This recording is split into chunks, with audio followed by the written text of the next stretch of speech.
دا ډېر وخت چې مال اور واخلي ګاډۍ چپه سي چې دا د زکات د نه ادا کولو وجه ده چې کومه زنانه د سونې غاړګۍ په غاړه او دا د دې زکات نه کې ادا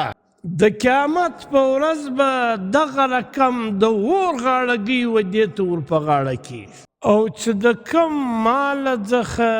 زکات نه ایستل سوی دغه مال ګنده او پلیت دی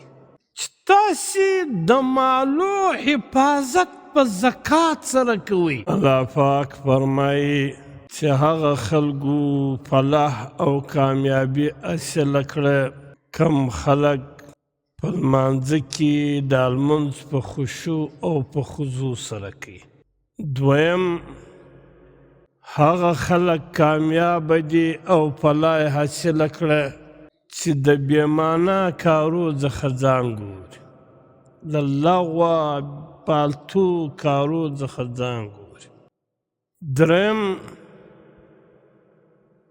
هغه خلک چې زکات په رضا ادا کوي زکات په رضا ادا کول زکات اصل کې وایي و پاکۍ ته و صفایۍ ته کم سړی چې د خپل مال زکات وباسي په دې زکات ایستلو سره دا مال صفا او پاک سو او چې د کم مال څخه زکات نه ایستل سوی دغه مال ګنده او پلیت دی ځکه و زکات ته زکات وایي چې زکات د مال صفایي راولي مال پاکوي د زکات په اسلامي ارکانو پنځو کې اهم رکن دی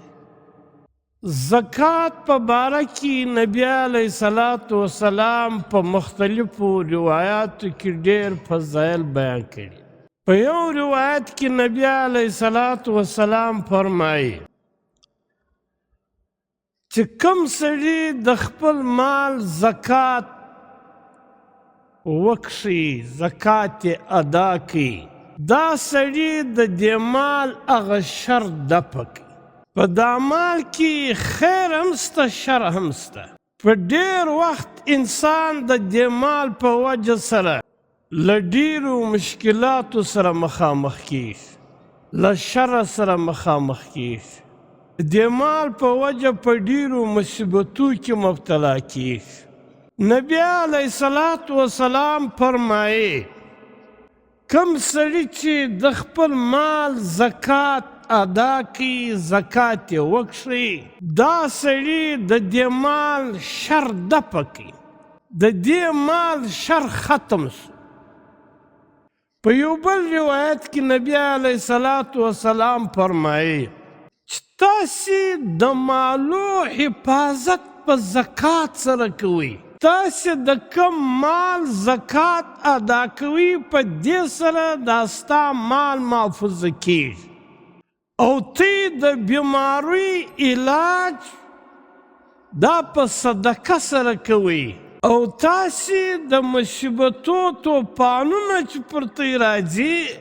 د دې مقابله دا په دعاو سره کوي په زکات سره د مال حفاظت کېږي علماء کرام لیکي دا ډېر وخت چې مال هلاکېږي اور واخلي ګاډۍ چپه سي یو بل مصیبت سیلاب راسي د نبی علیه الصلاة والسلام د دغه حدیث په روشني کې علماء کرام لیکي چې دا د زکات د نه ادا کولو وجه ده نبی علیه الصلاة والسلام فرمایي تاسې د خپلو مالو حفاظت په زکات سره وکړئ ولې چې تی د کم مال زکات وباسئ الله پاک بیا ستی د مال حفاظت کوي او تی د بیماری علاج په صدقو سره وکړئ تاسې د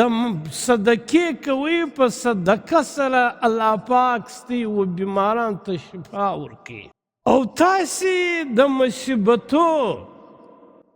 چې کوم توپان پر تی باندې راځي د دې مقابله په دعاو سره کوئ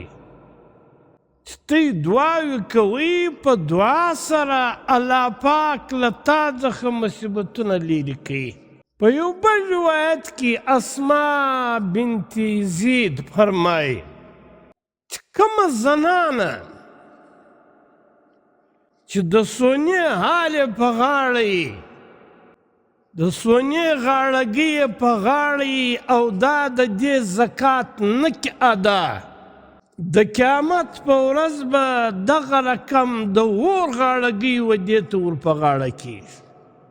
د قیامت په ورځ به دغه رقم د اور هار د دې په غاړه کې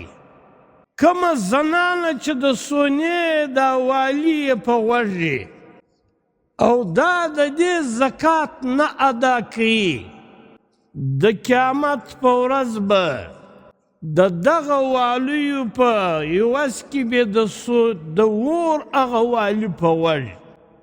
د کومو والیو چې د سونې او زکات یې نسي ادا